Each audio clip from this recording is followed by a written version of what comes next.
Hi, sci-fi fans. Welcome to Visionary Stories. Please like, subscribe, share, and leave a comment. Thank you. Chapter 3. How to Mate Like a Human. They didn't return to silence. They returned to anticipation. News of Athea and John's departure had spread quickly, and while the council publicly framed it as a diplomatic mission for nutritional and cultural expansion, the people knew better. The movement, as it came to be called, had bloomed in their absence. Across Velana Prime, younger citizens had embraced the subtle behaviors Athea had demonstrated: touch, expression, clothing designed to accentuate rather than conceal. What began as whispers turned into gatherings, study groups, underground salons, mirror circles, flirtation practice. Entire networks formed dedicated to decoding archived security footage of Athea and John's public interactions. One popular thread was a frame-by-frame analysis of Athea adjusting John's collar. It had 800,000 comments. And now, after 20 months of waiting, they were back. Athea stepped off the ship in her human disguise, tan skin glowing beneath sunlight, gold-lined heels striking the pavement with unapologetic rhythm, and the crowd watching from behind the security barriers didn't move. They stared, they hungered. John muttered under his breath, "You'd think we were selling salvation." Athea glanced at him. "Perhaps we are." The council called the meeting 3 days later. Not in the garden amphitheater, not in a quiet hall. The Hall of Clarity. No spectators, just the 12 counselors, Athea and John, and silence. Xero wasted no time. "You're pregnant." The data appeared as a floating hologram, a heartbeat fluttering steady. DNA overlays confirmed what the council already knew but hadn't dared say aloud: natural conception, organic growth, stable development. John's brain caught up first. Wait, are you saying it's yours?" Athea said gently. "Ours." Another counselor blinked rapidly. "There was no lab? No chamber? No sedation?" "None." A whisper from the left. "It's viable." And then one counselor gasped. Another clutched his head and sat down hard. A third fainted outright. A fourth, a white-haired woman known for 3 centuries of impassive rulings, muttered, "We are not prepared for this." John was about to speak when Cyril raised a hand. "There is something you must understand," she said, her tone quieter than usual. "We permitted your mission not because we believed it would bring fulfillment, but because we are failing." A long pause. Then she continued, "Our population is in decline. Birth chambers produce fewer viable fetuses each decade. Last year, half of all gestation modules were terminated before the 3rd week. Even with intervention," John blinked. "You're saying you're going extinct?" "No," said another counselor. "But we are slowing, without knowing why. We grow bodies, but they do not take." Cyril looked directly at Athea.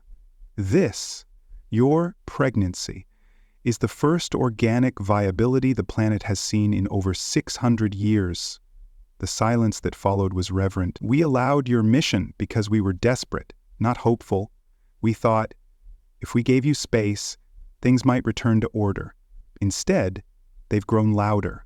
John leaned forward. "So what do you want from us?" Cyril exhaled. "Show us how." They brought Athea to the demonstration hall the next morning. It wasn't the council chamber. It was a much larger space. Tiered seating, observation windows, media access restricted but not silenced. A carefully selected audience of female scientists, doctors, philosophers, and a dozen cultural observers. Athea stepped into the center, wearing a form-fitted navy dress with gold accents, her platinum hair gleaming under the lights. She said nothing at first, just stood there. Then she walked, not just across the room, through it. Every step timed, every glance calculated. Her hips rolled gently, her shoulders back, her gaze lingering on key observers. She let her fingers trail along the edge of the stage, pausing to glance over her shoulder. The air changed. One woman gasped. Another fanned herself. Then she brought out the tools. A floating hologram displayed earth lingerie. Intimate garments, diagrams, poses, touch zones, slides of food, candles, lighting, scent. Some of the women leaned forward, eyes wide. Some blushed. Some crossed their legs. One fainted.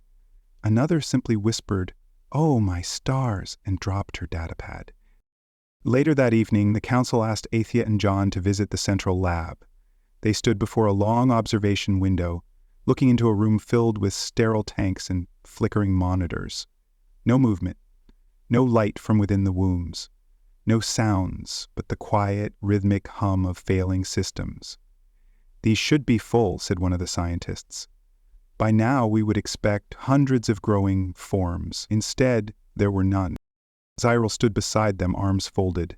"This is why we allowed you to return," she said. "Not for your fashion, not for your defiance, for this. Because something in us is fading, and something in you thrives." Athea placed a hand on the glass, watching her own reflection fade into the tanks. "Then let us show you how to come alive again." The room wasn't ready for what walked into it. The council had called it a private educational gathering, but the seating tiers were filled with nearly 200 hand-picked Velanian women, scholars, physicians, instructors, even cultural analysts, all of whom had watched the ripple of Athea's return unfold like a slow, forbidden sunrise. The chamber itself was sleek and clinical, designed for science lectures or policy breakdowns. It was not designed for what Athea was about to do. She entered in her native form, elegant, blue-skinned, statuesque, but paused halfway through the chamber and let the lights dim.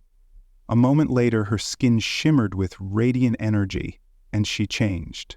The golden tan shimmered into place. Her platinum blonde hair fell in waves. Her lips darkened into a soft, glossy rose. And the outfit? A short, fitted black dress with a high slit and plunging neckline that framed her figure like a sculptor's masterpiece. Gold cuffs hugged her wrists, her heels clicked with intent, and the very air around her shifted. Gasps rippled through the crowd. One woman fumbled her stylus. Another dropped her tea. A third whispered, "That is not regulation fabric." Athea walked slowly to center stage, then turned, heel-hip glance over the shoulder, and smiled. The reaction wasn't measured, it was visceral. Whispers turned to muttering, mutters turned to squeals. At least 3 women fanned themselves with tablets. A mid-tier sociologist clutched the person beside her and simply said, "Oh no." Athea lifted a hand, calling for calm. "This is a demonstration," she said smoothly, "a visual invitation. On Earth, attraction is not purely verbal. It is kinetic, expressive, embodied." She walked across the stage, slow, deliberate. Each step was an equation. Heel down, hips roll, shoulders level, gaze low then rise. She didn't just move, she wrote poetry with her body. Up in a secure viewing booth, John swallowed hard. "Yep," he muttered. "That's exactly how she got me." Athea pivoted mid-stage and lifted her chin. Observe. She reached into one of the crates brought back from Earth and revealed her tools. A lace nightgown, a satin corset with velvet ribbon, a sheer bodysuit so delicate it looked illegal, torturously high. She held each up as holographic overlays, projected Earth models posing in them. Soft, sensuous, laughing or smirking, drawing their fingers slowly down their collarbones. The crowd lost structural integrity. One woman stood up too fast and had to sit back down before her knees gave out. Another leaned toward her friend and whispered, "I didn't know skin could suggest things." A third raised her hand. Athea pointed. "Yes?" The woman, eyes wide, breath short, voice reverent, "Can I borrow the hips?" Laughter broke out across the chamber, nervous, relieved, aroused. Athea smiled. And then she began the second part of the demonstration. She invited 3 volunteers on stage. Their eyes were wide, feet hesitant. None of them looked particularly confident, but they were curious and eager. Athea handed one a slim red dress. "Put this on. Feel the fabric. Look in the mirror." Another received a pair of heels. A third, a shimmering, translucent shawl. "Now walk, not with duty, with intent." They moved stiffly at first, then gradually relaxed. A subtle hip sway, a confident glance. One of them winked, awkwardly but sincerely. The crowd began to cheer. Athea turned to the audience and spoke with quiet gravity. "This is not performance. It is presence. You are not distracting. You are inviting. You are not ornamental. You are magnetic." The room fell silent. Then someone fainted. Again. Then came part 3. The culmination. Athea stood tall, voice calm and clear. "All of what I have shown you and what I am about to show you is not solely for seduction. It is not to make yourself submissive. It is to develop passion, self-confidence, for each person to become their own being, and to create lasting, loving relationships." She scanned the crowd. "I need 3 more volunteers, please, particularly confident ones." 3 younger members of the audience came forward. They were bright-eyed, alert, and clearly aligned with Athea's movement. She handed each of them a different device. "These are some of the many marital aids found on Earth," she said to the audience. "They exist for both men and women.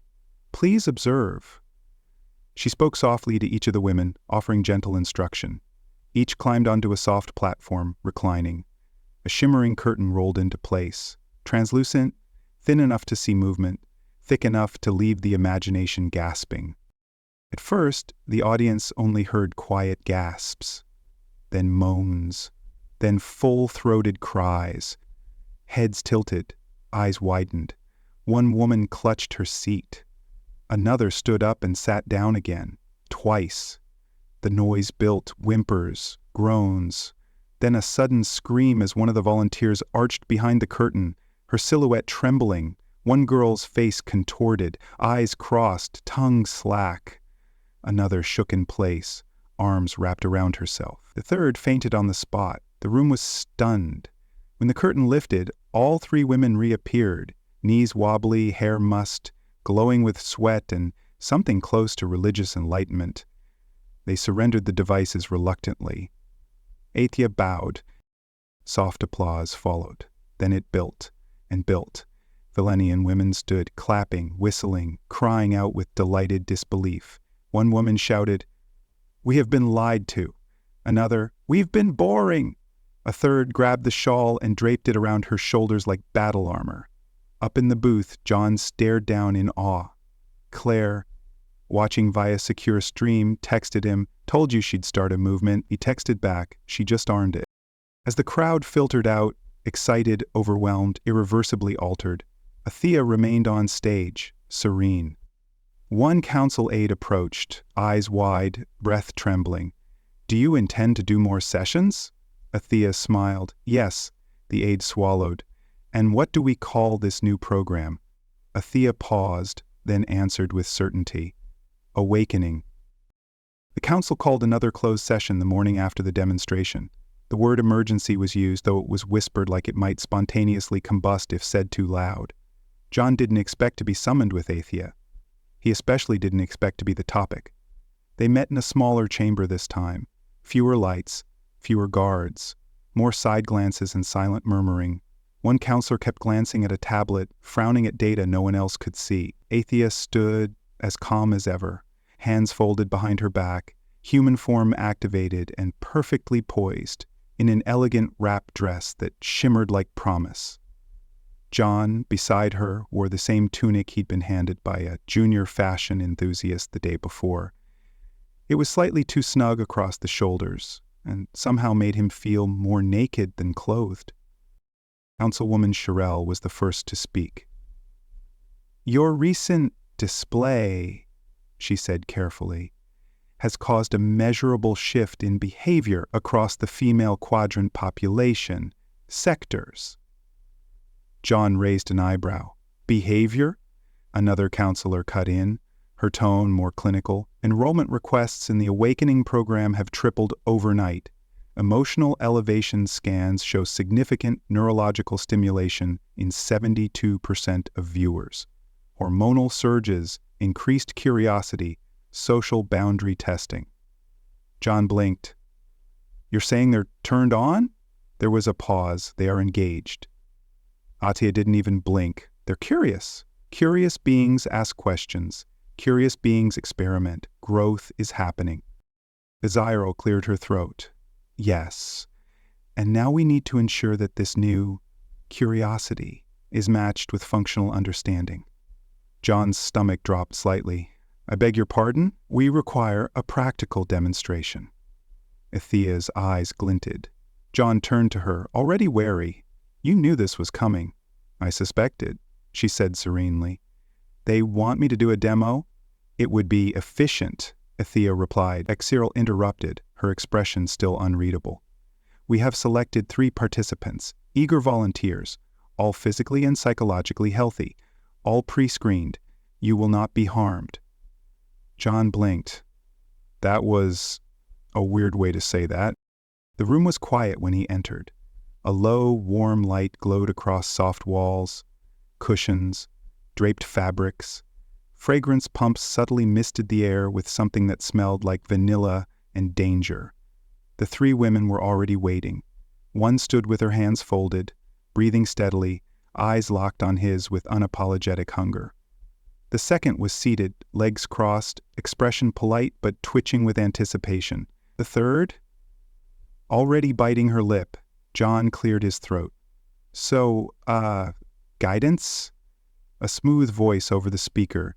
Athea, do what you do best, John. Make them feel. It was nearly 2 hours before the door opened again. John stumbled into the hallway, shirt half off, tunic clinging to him like he'd gone swimming in it. His hair was a disaster. His eyes were wide in that 1,000-yard stairway soldiers got when they'd seen too much, or in this case, been seen too thoroughly. He didn't speak at first. He just leaned against the wall, breathing hard. Athea approached without a sound. She tilted her head. Well, John wiped a hand down his face. They're very eager, she smiled. Told you. You're efficient. He gave a short laugh, then winced. One of them growled. I'm not even sure which one. You handled them well. I think I need a nap. You've just become a symbol of evolutionary compatibility, a cultural catalyst, a living proof of concept. I need water. Athea leaned in, brushing a strand of damp hair from his forehead. Don't worry. You'll have more assignments. John groaned. I regret everything. She kissed his cheek. No, you don't. It began with fabric, soft silks, hints of lace, tunics cinched tighter at the waist, sleeves rolled up to expose elegant forearms, robes hemmed higher, not scandalously, but just enough to suggest curiosity. Then came color, deep crimson accents, violets that clung to hips, gold-threaded belts tied with a deliberate curve. The change spread through the population like a slow, sensual fever. Velanian women, long the epitome of stoic grace and modest expression, were suddenly walking like they meant something, like they were something. In the marketplaces, in the academic halls, even in the quiet meditation chambers, a shift was undeniable. Eye contact became intentional. Glances lasted a second too long. Fingers brushed just a little too close when exchanging data pads. And the men? They noticed, subtly at first, a lingering stare, a tentative smile. Then it escalated. Hands brushed hips, arms wrapped around shoulders. Conversations ended with slow hand squeezes instead of sterile nods. Kisses, awkward, exploratory, joyful, began appearing in public spaces, not behind closed doors, but out in the open, in parks, on transport trams, outside lecture halls. Velana Prime was remembering something it didn't know it had forgotten. I watched it unfold from the balcony of their suite. She stood wrapped in a gauzy white shawl, sipping warm citrus tea as the crowds below buzzed with soft chaos. A group of university girls passed beneath her window, all wearing soft scarves tied in distinctly suggestive ways.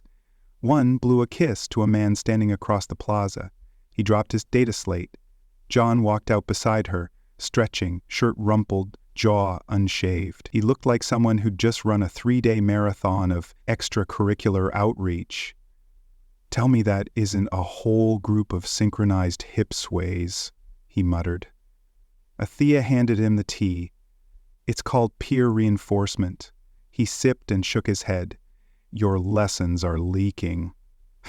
She smirked. "They're thriving." By the second week, reports started coming in. 5 pregnancies in the northern residential sector. 3 more in the agricultural dome.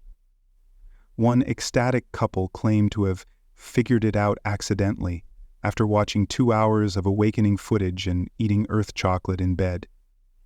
Medical centers confirmed every case was natural, every fetus stable, every heartbeat strong. The council called an emergency meeting, but this time it wasn't to scold, it was to listen. The numbers didn't lie. Velana Prime was waking up, but not everyone welcomed it. Traditionalist circles began protesting near council centers, holding signs made from repurposed banners reading phrases like, "Order is peace and our bodies are restrained." One elder speaker shouted through a trembling voice amplifier, "Our ancestors cultivated control, not moaning in fountains." It didn't help that 2 young demonstrators were caught in a passionate embrace behind the protest line. Their arrest was delayed because the officer assigned to intervene paused and took notes. The movement, by then, was too big to contain. Lingerie stores, newly funded by Claire's remote Earth Velana venture, opened in the Capital District. Instructional classes began running in cultural centers under the name Human Integration, Level 1 Affection. Public affection became a daily sight. Touch became currency. Connection became a language. By the end of the month, pregnancy rates had quadrupled. Athea walked through the center of the Awakening Pavilion in a soft silver dress that clung to her like it was painted on. Velanian women followed her like disciples, whispering observations, adjusting their posture, experimenting with smiles. One brushed a lock of hair behind her ear, turned to her friend, and asked in awe, "Did I just flirt?" Her friend nodded solemnly. "You glowed." John watched all of it from a distance, both amused and quietly awed. They'd arrived with chocolate, lace, and a few gigabytes of human heat. Now the planet couldn't stop touching itself. They gave her the entire top floor of the medical wing, not because she asked, because no one knew what to expect. Athea was the first Velanian in centuries to carry a child naturally. No labs, no incubation tanks, no nutrient chambers. Just her, flesh, willpower, and biology reborn. The entire city went quiet when she went into labor. Even the protest groups paused. John paced like a madman outside the private suite, running a hand through his hair for the 100th time. A rotating crew of doctors, midwives, and observers from 3 different disciplines stood nearby, watching vital monitors and whispering theories. Every so often a moan echoed from behind the door, followed by a string of multilingual curse words that were probably directed at John. He winced. One of the aides raised an eyebrow. "She's expressive." John gave a weak smile. "Yeah, she's efficient, too." The birth took 5 hours. It felt like 5 lifetimes. And then there was silence. A beat of nothing, followed by the faintest sound, a cry, sharp, new, alive. John didn't realize he was crying until the med aide handed him a cloth. He entered the room slowly, and there she was, Athea lying back against a nest of pillows, hair damp with sweat, skin radiant with something ancient and triumphant. In her arms, a child. Tiny. Blue-skinned, wisps of white hair, eyes the color of a thunderstorm's edge. Their child. The council visited 3 days later. They didn't bow, but they stood quietly, lined against the wall like old trees in a storm they no longer dared oppose. Zirel stepped forward, voice steady. "The council acknowledges the viability, the emotional stability, the physical outcome. All parameters are positive." Athea tilted her head. "And?" Zirel inhaled. "And we acknowledge. The power of connection? of intimacy, of choice. She looked down at the sleeping child. Velana Prime must evolve. You have led that evolution. There was a pause. Then she said, almost too softly, "Thank you." They left soon after, not in ceremony, just in peace. Athea and John remained in their quiet corner of the city, tucked into the hills, overlooking the glow of a society still humming with newness. He stood at the railing, just after sunset, baby monitor in one hand, glass of wine in the other. Athea stepped up behind him, arms wrapping gently around his waist. She kissed the back of his neck and let her hands slide under his shirt, warm and slow. He leaned back into her, exhaling. She rested her chin on his shoulder. "So, ready for number 2? John chuckled, shaking his head. "Only if you keep the tail this time."